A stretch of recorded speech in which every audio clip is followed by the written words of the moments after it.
Let's make easy and tasty recipes that are perfect for summer or really any time of year. I'm going to be making a dinner recipe, a breakfast for dinner or breakfast or brunch recipe, and a no-bake dessert. You can't beat any of these recipes. They're honestly so tasty and easy and full of flavor.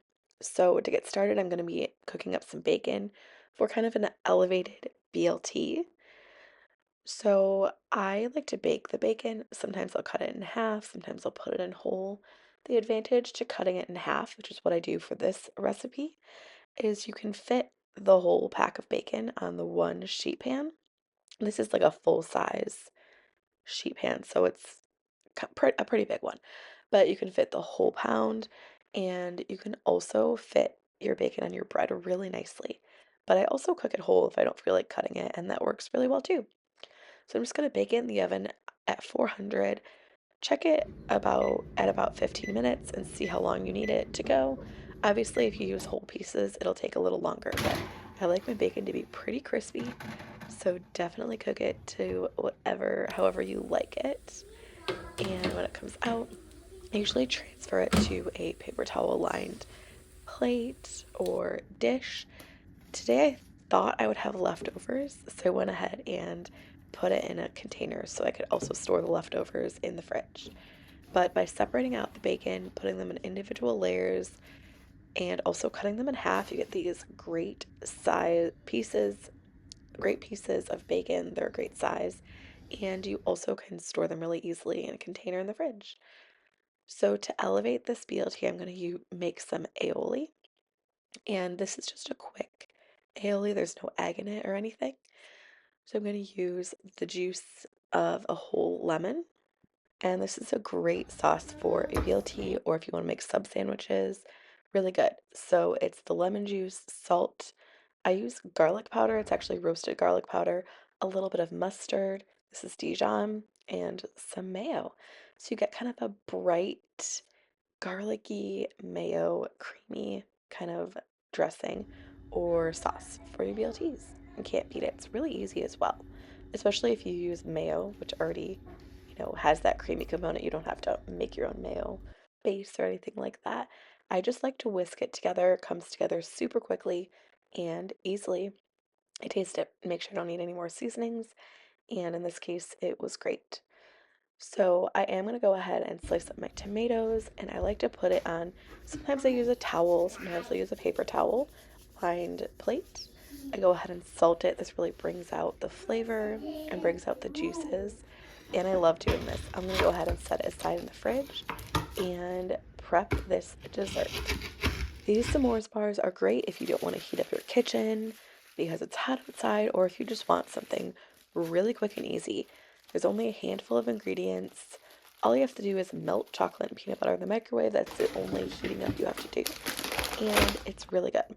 Kid friendly. I love them. My husband loves them. It's just a really nice recipe. And it's really quick. So here are all of the ingredients. First, I'm going to start with the ingredients I have to warm up to melt. So it's just chocolate chips. You could use any kind of chocolate, really. I don't use a double boiler. You definitely could, but this is just really easy. And I'll cook it in the microwave at 30-second increments until it's done. Usually it takes me like a minute and a half or so, but your microwave could be hotter. So it's just the chocolate chips and the peanut butter. I'm going to warm that in the microwave so everything comes together really easily. I have refrigerated peanut butter. That's why I also microwave that. But if you don't, you wouldn't have to microwave the peanut butter unless you want to. I'm going to go ahead and add some vanilla extract. These are golden grahams. You could, of course, use like broken up graham crackers as well if you'd like. And marshmallows. That's it. You just want to stir it up so everything gets coated. I will say I do store these in the fridge. So I leave these in the fridge overnight, or you could do it for a couple of hours until it hardens up. And then I would also store it in the fridge when you're not eating them. And they are a little bit messy. That's the only downside to this recipe, but they are totally worth it. It's really nice and so easy and tasty. So just to give you a little tip, whenever I melt chocolate, I like to rinse it in hot water right away. If the chocolate hardens, it's a lot harder to clean. So this just helps with the cleanup, makes it a lot easier. So that recipe is going in the fridge, and it takes a couple hours to harden, or you could just eat it the next day, however you'd like to do it. So I'm going to go ahead and finish up those BLTs that we're having for dinner. So I just take whatever bread I have, spread on that aioli, and assemble the sandwich. I think this recipe is just so tasty and good. The aioli just really elevates it. Of course, you could just use mayo, but BLTs are a perfect summer recipe. We actually love having sandwiches when it's warm outside in the fall, summer, spring, anytime like that, because you could prep all the ingredients ahead of time. It's great to make ahead, make all the components, assemble that day, anything like that. It's just a really nice dinner. Plus, it's really kid friendly as well. So here it is the next day, and I just go ahead and cut it up. You could do squares, rectangles. I used an 8x8 glass pan. You could use any size.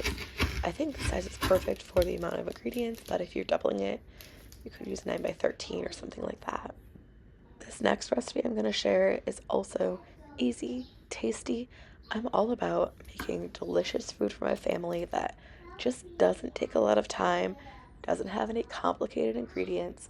Sometimes I want to make kind of a more in-depth, longer recipe, but every day, on an everyday basis, I just want something easy, pretty quick, and that my family will love. So next I'm making a recipe that's perfect for the spring or the summer. Of course, whenever you can find asparagus, it's good for that time. So I'm going to go ahead, wash and prep the asparagus. I just like to break it up with my hands. And we're going to make a breakfast naan. I've made this a variety of ways. I use different ingredients. Sometimes I leave off the bacon. Sometimes I'll use a different vegetable, anything like that. I also don't always caramelize onions, but I am going to caramelize the onions today. You could also make your own naan or flatbread. I just went ahead and bought it from the store. But to get started, I'm going to caramelize some onions. This is the only time I've ever caramelized onions for this recipe. Honestly, it made it really delicious. It elevated it, but of course it did take some extra time. And I think it's also really good without caramelized onions. So you can make them or leave them out, whatever you'd like to do. Sometimes I've also added 2 eggs instead of one. Today I'm doing 1 egg. So all you do is you take a baking sheet. I like to lay down parchment paper, and then you put down some naan or flatbread, and you add the ingredients on top of that. So sometimes I'll do 2 eggs. Today I'm just doing one, like I said. But you want cheese down first. This is provolone, and then I'm also going to use Parmesan. You could use mozzarella, even cheddar would be good, Gruyere, whatever kind of cheese you'd like. So I just go ahead and break up the cheese with my hands. I want it to cover the entire flatbread. And then I also like Parmesan for that kind of punchy, stronger flavor. And you want to use whatever vegetable you have to kind of put around the outside so that way it holds the egg in, because you're just going to put an egg over the top. I season it with parsley, basil, salt, pepper, and a little garlic powder. And hey, look at that. We have leftover bacon from the BLTs. That works out really well. Sausage would be good on here as well, or just keep it meatless. I'm going to go ahead and add those caramelized onions. I just love caramelized onions. I wish they didn't take so much time. Someone actually told me that you can air fry onions to caramelize them. I have not tried that, but let me know if you have and it's worked. Sounds really intriguing, so I might try that sometime in the future. But I'm going to go ahead and season the egg as well. I just use salt for that. And oops, that was not great. I dropped a couple eggs on the floor. But I went ahead and cleaned that up, and then I just drizzled some olive oil on top, just for flavor and maybe to help with the browning. Go ahead and bake it in the oven.